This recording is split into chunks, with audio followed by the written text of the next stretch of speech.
8월 11일 법률방송 로투데이 시작하겠습니다. 자녀 입시 비리와 사모펀드 투자 의혹으로 1심에서 징역 4년을 선고받은 조국 전 법무부 장관 배우자 정경심 동양대 교수가 오늘 항소심에서도 1심과 마찬가지로 징역 4년을 선고받았습니다. 관련자 진술이 바뀌며 논란이 됐던 딸의 서울대 인턴 경력도 결국 허위로 판단되면서 당장 조국 전 장관의 재판뿐만 아니라 딸 조민 씨의 고려대, 부산대 의전원 합격 결정에도 영향을 미칠 것으로 보이는데요. 이에 대해 조 전 장관은 가족으로 참으로 고통스럽다며 대법원의 상고에 다투겠다고 입장을 밝혔습니다. 현장에 다녀온 박아름 기자가 자세한 상황 짚어봤습니다.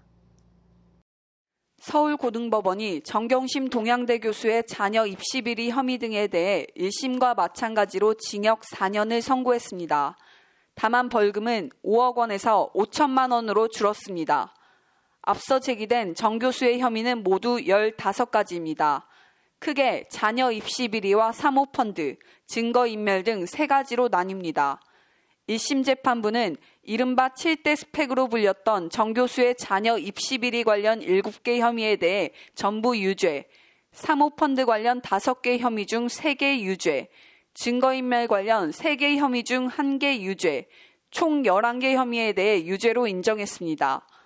항소심을 심리한 서울고등법원은 우선 자녀 입시 비리 혐의와 관련해 1심과 마찬가지로 전부 유죄로 인정했습니다.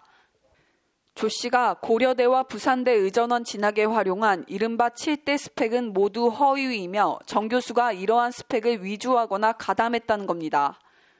재판부는 항소심 중 특히 논란이 됐던 서울대 공익인권법센터 인턴 확인서가 허위라는 1심 판결을 유지했습니다.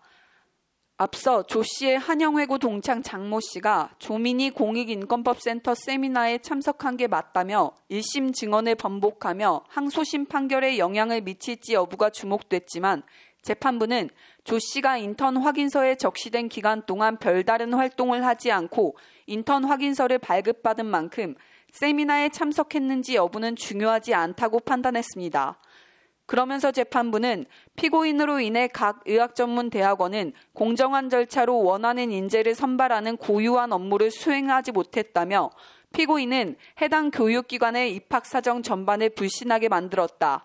이는 우리 사회 입시에 대한 믿음을 심각하게 훼손했다고 지적했습니다. 두 번째, 미공개 정보를 이용해 업체 주식 11만 주를 사들이고 부당이득을 올렸다는 혐의에 대해선 10만 주에 대해선 유죄, 2만 주에 대해선 무죄로 판단했던 1심과 달리 전부 무죄로 판단했습니다. 이와 함께 자산관리인 김경록 씨를 시켜 동양대 사무실 자료 등을 은닉하도록 했다는 증거은닉 교사에 대해서는 1심에서는 무죄가 선고됐지만 항소심에서는 유죄로 인정됐습니다. 자산관리인 김경록 씨가 자신의 의사로 증거를 숨기는 행위를 한 게 아니라 정 교수의 지시에 따른 것으로밖에 볼 수 없어 방어권 남용에 해당한다는 게 판결 이유입니다. 이날 선고가 끝난 뒤 김칠준 법무법인 다산 변호사는 기자들과 만나 원심 판결을 반복한 판결에 대해 대단히 아쉽고 유감스럽다고 밝혔습니다. 원심 판결 자체가 너무나 합리적인 논리 전개라기보다는 확증 편향적인 그리고 선입견으로 가득한 판결문이었기 때문에 적어도 이것은 바로잡을 수 있을 것이다라는 기대가 있었고, 근데 오늘 판결 자체는 결국 원심 판결을 반복한 것이어서 대단히 아쉽고 유감스럽다고 하지 않을 수가 없습니다. 특히 김칠준 변호사는 조민 씨의 스펙에 일부 왜곡과 과장이 있었다는 것을 인정하면서도 재판부의 잣대대로라면 그 누가 법망에서 자유로울 수 있겠냐며 답답함을 토로했습니다. 그 과정에서 왜곡과 과장이 있었다라고 하는 부분들이 있지만 그것이 지금의 잣대로서 지금의 업무방해 법논리로서 그대로 적용해야 되는 건 아니다. 그 시대에 입시를 치렀던 사람들한테 랜덤으로 조사를 한다 하더라도 과연 얼마나 많은 사람들이 그런 현재 해석에 의해서 범죄로부터 자유로울 수 있을 것인가. 정경심 교수에 대한 항소심의 입시비리 전부 유죄 판결은 감찰무마와 자녀 입시비리 의혹으로 1심이 진행 중인 조국 전 장관의 재판에도 영향을 줄 것으로 보입니다. 조 전 장관은 지난해 말 자녀 입시 비리 등 혐의로 기소돼 현재 서울중앙지법에서 1심 재판을 받고 있습니다. 자녀 입시 비리 혐의와 관련해 정 교수의 혐의와 동일한 사실관계를 바탕으로 하고 있고 일부는 공범으로 지목된 상태입니다. 조 전 장관에게는 7대 스펙 중 서울대 공익인권법센터 인턴십 확인서와 동양대 총장 명의 표창장, 공주대 체험활동 확인서 등 위조 허위 작성된 문서들을 2013년 6월 서울대 의학전문대학원 입시 지원 서류에 첨부해 학사 업무를 방해한 혐의가 적용됐습니다. 그동안 조 전 장관과 정 교수는 표창장과 인턴 확인서 등이 허위가 아니라고 주장해왔지만 정 교수의 1, 2심 재판부는 해당 문서들을 허위로 인정하고 조 전 장관이 위조에 가담했다고 판단했습니다. 각 재판부가 독립해서 판단한다는 게 사법부의 원칙이지만 동일한 증거를 두고 두 재판부가 다른 판결을 내리는 경우는 매우 희박합니다. 원칙적으로 관련 사건에서 비슷한 쟁점이 있을 때 관련 사건에서 난 그 쟁점에 대한 판단은 다른 재판부도 법적으로 기소하지는 않지만 사실상 영향을 받는 게 대부분이죠. 그렇기 때문에 아마 이 부분에 대해서도 유사하게 결론이 날 가능성이 높아 보인다. 이 밖에 조 전 장관은 아들의 법무법인 인턴 확인서를 위조하고 이를 법학전문대학원 입시에 활용한 혐의 등도 받고 있는데 이 혐의 대부분과 관련해선 정 교수도 함께 기소된 상태입니다. 만약 조국 전 장관 사건 재판부로부터 유죄 판결을 받을 경우 정 교수의 형량은 더욱 무거워질 전망입니다.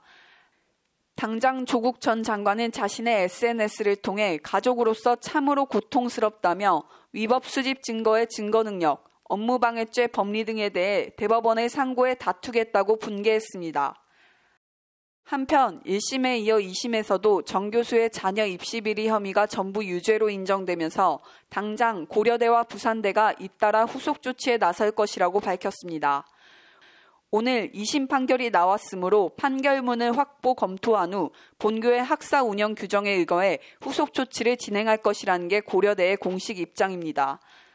마찬가지로 부산대도 항소심 선고 직후 판결문이 확보되는 대로 본교 의학전문대학원 입학전형 제출 서류와 관련된 판결 부분에 대해 검토해 오는 18일까지 결론 내겠다고 밝혔습니다. 만약 조 씨의 고려대와 부산대 의전원 입학이 취소될 경우 조 씨가 지난 1월 취득한 의사면허도 취소될 것으로 관측됩니다. 법률방송 박아름입니다. 네, 오늘 윤수경 변호사 이슈 속 법과 생활에서는 이재용 부회장 가석방 결정 뜯어보도록 하겠습니다. 윤 변호사님 어서 오십시오. 네, 지금 이 부회장 가석방에 대해서 어제 박범계 장관이 특혜가 아니다라고 강한 어조로 반박을 했습니다. 근데 계속 지금 이 특혜 논란이 제기되는 이유나 근거가 어떻게 될까요? 네, 먼저 그 일반 형기 복용률을 살펴볼 필요가 있습니다. 그 이 부회장의 경우에는 형기를 60% 조금 넘게 맞췄는데 네. 최근 3년간 형 집행률 70% 미만의 재소자 중에서 네. 가석방이 된 인원은 244명입니다. 네. 최근 3년 동안 가석방된 사람이 총 24,682명인데 이 가운데 0.98%에 해당하는 1% 미만의 확률이라고 볼 수가 있습니다. 네. 이 기간을 최근 3년에서 최근 10년으로 넓혀보면 형 집행률 70% 미만인 사람의 가석방 비율은 훨씬 더 떨어져서 0.46%밖에는 되지 않는다고 합니다. 지금 이거 어떻게 봐야 될까요? 네, 앞서 말씀드린 대로 형 집행률 70%를 채우지 않고 가석방된 경우가 1%가 안 되고 네. 추가 사건이 진행 중인데 가석방된 경우도 1%가 되지 않습니다. 네. 그 자체로 이제 확률이 드문 경우인데 이 부회장의 경우에는 형기의 70%를 채우지도 않았고 여기에 다른 사건이 2건이나 진행 중인 가운데 가석방이 됐기 때문에 네. 드문 두 가지 케이스가 겹치는 점을 고려한다면 확률은 훨씬 더 낮아질 수 있을 것 같습니다. 네. 이에 대해서 그 추미애 전 법무부 장관은 페이스북에 곱빼기 특혜라고 비판을 하기도 했습니다. 네. 그렇다면 지금 남은 형기가 어떻게 되나요? 네, 그 이 부회장은 남은 형기 동안 법무부의 보호 관찰을 받아야 합니다. 네. 보호 관찰 기간 동안 이제 준수사항은 크게 4가지가 있습니다. 먼저 이제 주거지에 상주하고 생업에 종사할 것, 네. 범죄로 이어지기 쉬운 나쁜 습관을 버리고 선행하면서 범죄를 저지를 염려가 있는 사람들과 교제하거나 어울리지 말 것, 네. 그리고 보호 관찰관의 지도 감독에 따르고 방문하면 응대할 것, 마지막으로 주거를 이전하거나 1개월 이상 국내외 여행을 할 때에는 미리 보호관찰관에게 신고할 것 등이 있습니다. 네.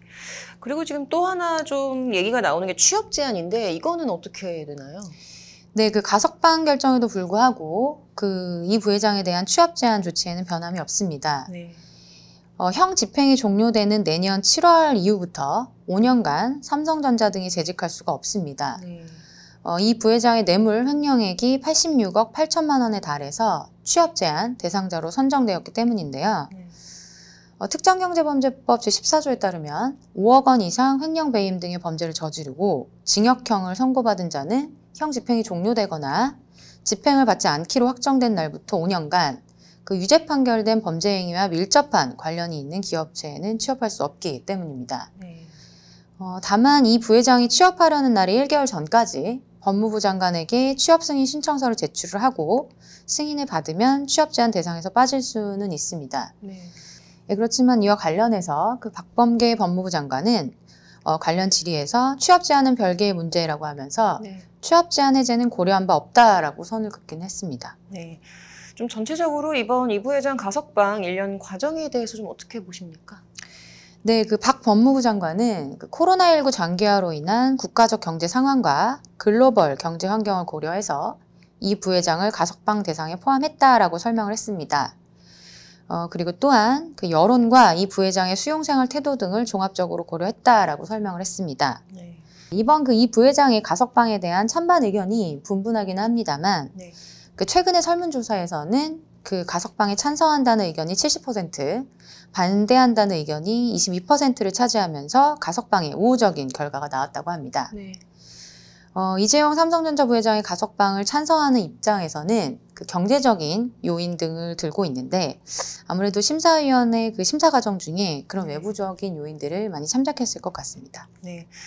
근데 좀 뭐 시민단체나 정치권에서는 좀 반발하는 반응도 나오고 있는데 좀 아무래도 특혜 논란은 좀 당분간 계속되지 않을까 싶습니다. 오늘 잘 들었습니다. 다음 소식입니다. 지정차로제 위반 범칙금 2만 원에 불복해 시작된 도로교통법 위반 혐의 첫 재판이 지난해 9월 열렸는데 첫 재판 이후 약 1년 만에 오늘 결심 공판이 진행됐습니다. 검찰은 벌금 10만 원을 선고해달라고 재판부에 요청했고 피고인 측은 혐의를 부인했습니다. 현장에 장한지 기자가 다녀왔습니다. 범칙금 2만 원에 불복해 지난해 9월 시작된 지정차로제 위반 재판. 사실 그렇게 따지면 처음에 제가 2만 원 과태료가 날라왔을 때 그때 2만 원 냈으면 차라리 이렇게 스트레스 안 받고 빨리 끝났겠죠. 근데 누가 봐도 제가 봐도 적어도 항상 그 노들길을 이용하는 입장에서는 해당 단속 시점은 좀 불합리하다라고 생각을 해가지고 이의 제기를 신청했고 피고인 김승환 씨는 지난해 4월 서울 영등포구 편도 4차로 노들로에서 앞에서 달리는 디젤 차량이 내뿜는 매연을 피하기 위해 일시적으로 1차로에 들어섰습니다. 이에 김 씨는 교통경찰관 단속에 걸려 도로교통법상 지정차로제 위반 혐의로 기소됐습니다. 김 씨의 변호를 맡은 이호영 변호사는 크게 두 가지를 주장합니다. 하나는 단속 지점 노들로는 3, 4차로가 진출입로여서 편도 4차로가 아닌 사실상 2차로로 봐야 한다는 주장입니다. 그리고 현행법에 따르더라도 추월을 위해 일시적으로 안쪽 차선으로 들어가는 건 허용되므로 지정차로제 위반이 아니라는 취지의 주장입니다. 지금 이 사건 같은 경우는 이제 그 라이더분께서 주행을 하는 상황에서 3차로와 4차로는 어차피 주행할 수 없는 구간이거든요. 직진을 할 수 있는 차로는 2개밖에 없기 때문에 편도 2차로로 봐야 된다. 편도 2차로 도로에서 1차로로 추월을 하기 위해 주행한 것은 도로교통법 이제 지정차로 위반이 아니다. 피고인과 변호인, 이들은 또 다른 문제 제기를 하고 있습니다. 오토바이의 경우 바깥 도로로만 주행하게 한 도로교통법 지정차로제 조항 자체가 평등권 등을 침해해 위헌 소지가 있다는 문제의식입니다. 첫 재판이 열린 지 약 1년 만에 진행된 결심 공판. 검찰은 피고인에게 벌금 10만 원을 선고해달라고 재판부에 요청했습니다. 이호영 변호사는 최종 변론에서 그동안 해왔던 주장에 더해 우선 이 판결의 효력은 피고인 개인에게 미치지만 사실상 이 재판은 오토바이 지정차로제의 적용과 관련한 역사상 첫 번째 사례인 리딩 케이스라고 강조했습니다. 그러면서 그동안 경찰이 오토바이 지정차로제를 합리적으로 해석, 적용해왔는지 의문이 있다고 말했습니다. 경찰과 검찰의 주장처럼 운전자가 진행할 수도 없는 차로까지 차로의 개수에 산입해 지정차로제 위반을 적용해 운전자를 처벌하면 수범자인 이륜차 운전자는 끊임없이 도로교통법을 위반할 수밖에 없다고도 주장했습니다. 이어 수범자인 국민이 법을 지키기는커녕 법을 위반할 수밖에 없는 상황이라면 그 법이 잘못됐거나 아니면 행정청이 법 집행을 잘못하고 있다고 밖에는 볼 수 없다고 덧붙였습니다. 한마디로 주행할 수 없는 차로까지 포함한 뒤 지정차로제 위반으로 처벌하는 선례를 넘겨선 안 된다는 지적입니다. 재판부는 피고인 김승환 씨에게 마지막 발언 기회를 줬습니다. 김 씨는 지난해 4월 안전하게 출근하고자 한 것이 이렇게 기나긴 법정 공방으로 이어질 거라고 생각 못했다며 재판부가 해당 도로의 복잡성과 법의 집행과 해석이 모호하다는 걸 이해해달라고 말했습니다. 이어 달려서는 안 되는 도로를 달린 게 아니고 내 안전을 위해 달린 도로라는 걸 인지해달라고 호소했습니다. 팽팽하게 맞서는 양측의 입장을 들은 재판부는 다음 달 15일 오후 2시로 최종 선고기일을 잡았습니다. 법률방송 장한지입니다. 오는 9월 퇴임하는 이기택 대법관 후임으로 오경미 광주고법 전주재판부 고법판사가 최종 선정됐습니다. 김명수 대법원장은 오늘 대법관 후보 추천위가 추천한 신임 대법관 후보 3명 중 오 고법판사를 대법관 후보자로 문재인 대통령에게 임명 제청했습니다. 대법원은 오 후보자가 사법부 독립과 국민의 기본권 보장에 대한 의지, 사회적 약자와 소수자 보호에 대한 확고한 신념 등 대법관으로서 자질을 갖췄고 합리적이고 공정한 판단 능력, 폭넓은 법률 지식 등을 겸비했다며 제청 배경을 설명했습니다. 오 후보자가 국회 인사청문회를 거쳐 대법관에 임명되면 여성 대법관은 역대 최다인 4명으로 늘어나게 됩니다. 현재는 13명의 대법관 중 여성은 박정화, 민유숙, 노정희 등 3명입니다. 오늘 준비한 소식은 여기까지입니다. 시청해주신 여러분 고맙습니다.